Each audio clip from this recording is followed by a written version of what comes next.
روز قیامت روزی دهشتناک است، روز خجالت و شرمندگی است،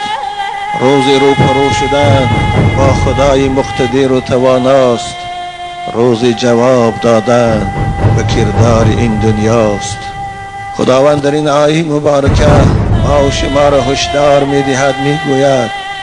بترسید از آن روزی سخت و دهشتناک،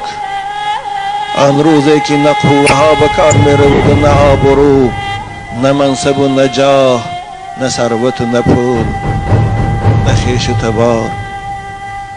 واتقوا یوما ترجعون فیه الی الله، بازگشت آن روز فقط به سوی خداست، حاکم آن روز فقط الله است، حکم برار و جزا دهنده الله است. ثم توفى كل نفس ما کسبت، هر انسان خواه جوان و خواه پیر،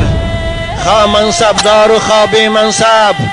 خواه فرمان روا و خواه فرمان ده و فرمان بر، خواه ملا و خواه ایشان، هر کاری کرده بود پر پاداش او را، جزای او را می یابد